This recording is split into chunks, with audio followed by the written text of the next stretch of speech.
घर की बेटी दाल बराबर।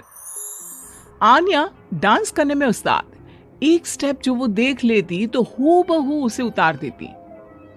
अरे आन्या बेटा, मेरी बेटी को भी डांस सिखा देना, उसका एनुअल प्रोग्राम है। हाँ आंटी, क्यों नहीं, अब कल शाम उसको भेज देना, मैं सिखा दूंगी। हाँ हाँ, नचनिया ही बन, आस पड़ोस के लोग तुझे इस्तेमाल कर रहे हैं। माँ, इस्तेमाल मेरा नहीं कला का हो रहा है। नाचना एक कला है, कला। आन्या हर बात में अच्छी थी, फिर चाहे वो अच्छा व्यवहार हो या फिर लोगों की मदद करना, वो हमेशा खुद के शौक को पूरा करने के लिए व्यस्त रहती। लेकिन घर वालों को तो उसका ये काम सिर्फ समय की बर्बादी लगता है। कहाँ है आन्या? उसको बोलो कि आज शाम को खाना वही बनाएगी। सपना देख लो कि तुम्हारी बेटी घर का खाना बनाएगी। अरे आसपास के लोगों का काम करने से उसे फुर्सत मिले तब तो कहीं जाकर वो हमारे घर का काम करेगी ना। देखो ना, इकलौती बेटी, ऊपर से गैर जिम्मेदार, अब करे तो क्या करे। तभी पड़ोस की पिंकी आ जाती है। अंकल आंटी, आन्या दीदी कहाँ है? वो क्या है ना, मेरा क्लास वर्क है, वो मुझे समझ में नहीं आ रहा, तो मम्मी ने कहा कि आन्या दीदी से पूछ लो। हाँ हाँ, क्यों नहीं, खुद का तो कोई काम है ही नहीं उसे। जाओ जाओ, सीढ़ी से ऊपर चली जाओ, वही कमरे में है आन्या। एक रोज शहर में डांस कंपटीशन वाले लोग आते हैं, जहां आन्या का डांस सबको पसंद आता है। क्या बात है, छोटे से शहर में इतना टैलेंट? बेटा कौन सिखाता है आपको? कोई नहीं सर, वो क्या है ना, मैं टीवी देखकर सीख जाती हूँ। अरे वाह, और आपके मम्मी पापा कहाँ हैं? वो नहीं आए? नहीं, वो लोग नहीं आए हैं। आन्या कंपटीशन जीत जाती है और घर में टीवी वाले आन्या का इंटरव्यू लेने आते हैं। अरे क्या है, कहाँ घुसे जा रहे हो, क्या हो गया? आप आन्या की माँ है ना? वो क्या है ना, आपकी बेटी ने डांस का कंपटीशन जीता है, हमारे शहर के लिए ये गर्व की बात है, तो हम लोग उनका इंटरव्यू लेने आए हैं। ओहो, बड़ा तीर मारा हो जैसे। अरे उसे आता ही क्या है डांस के सिवा, कुछ और करती तो शायद गर्व होता। तभी वहां आन्या आ जाती है और पत्रकारों को इंटरव्यू देती है। उसी रोज पिता के ऑफिस में। देखो तो आजकल के बच्चे कितने स्मार्ट हैं, धन्य है ऐसे बच्चों के माता पिता को। और किस्मत वाले होते हैं ऐसे माता पिता, वरना मेरी बेटी तो किसी काम की नहीं, सारा दिन बस नाच गाने में ही दिमाग लगाती रहती है। अरे वो बच्ची हमारे शहर की ही है, कितना नाम कमा रही है डांस में, हम तो उसकी बात कर रहे हैं। अच्छा, कोई डांस में भी नाम कमा सकता है? अरे दे देना भाई पेपर की कटिंग, दिखाऊंगा आन्या को भी मैं। क्या नाम बताया? आन्या? यही तो नाम है मेरी बेटी का, आन्या शर्मा। बड़े उम्मीद से रखा था कि कुछ अच्छा नाम कमाएगी, लेकिन नहीं, आजकल के बच्चों को माँ पापा की इमोशन की कदर है क्या? अरे ये देखिए, इस बच्ची का नाम भी आन्या शर्मा ही है, जो पूरे शहर का नाम रोशन कर रही है। पिता अखबार देखते हैं तो सामने बेटी की ही फोटो रहती है, लेकिन ये क्या, जिस फोटो को देखकर हर कोई गर्व कर रहा था, पिता को उस पे कुछ भी खास दिखाई नहीं देता। हमारी ही औलाद है ये, पता नहीं कब कहाँ जाकर नाम लिखवाती है, मुझे तो पता भी नहीं है।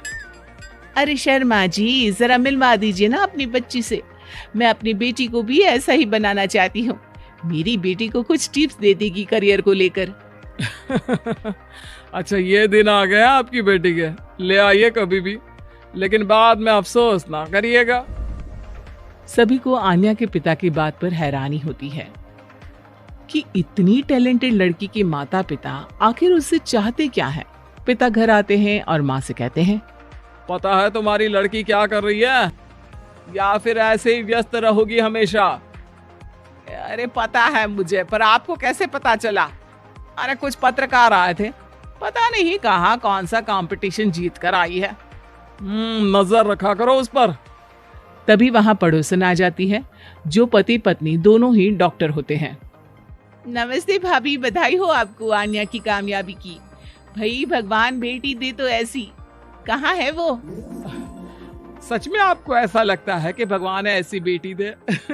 तो ले जाइए ना अपने साथ, रखिए 2-4 दिन, खुद ही पता चल जाएगा। और नहीं तो क्या, सारा दिन करती क्या है, कहाँ रहती है, हमें तो कुछ पता नहीं होता।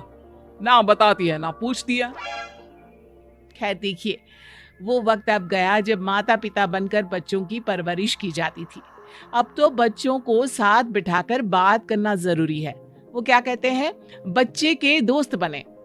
तो क्या आप दोनों अपनी बेटी के दोस्त हैं?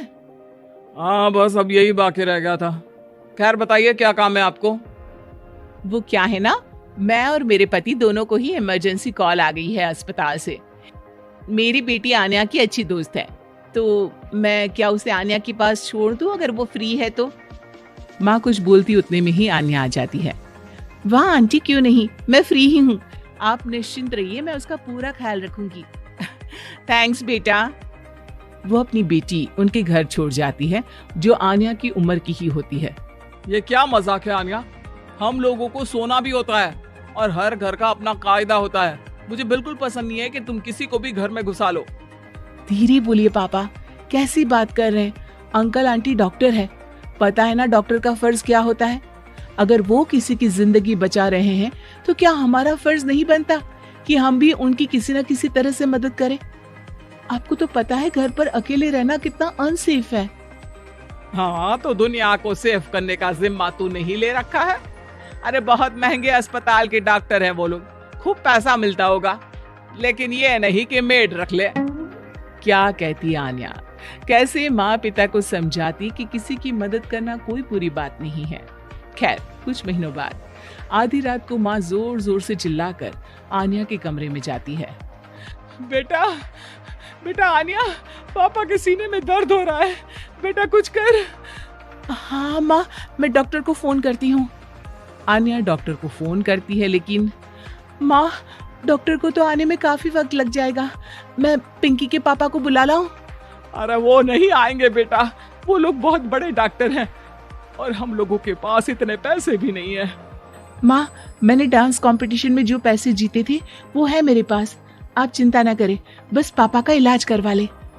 आन्या के कहने पर वो बड़े डॉक्टर ना सिर्फ आन्या के पापा का इलाज करते हैं बल्कि उन्हें ठीक करके घर भी ले आते हैं। आज मैं सिर्फ अपनी बेटी की वजह से बच गया। भगवान सबको ऐसी बेटी दे।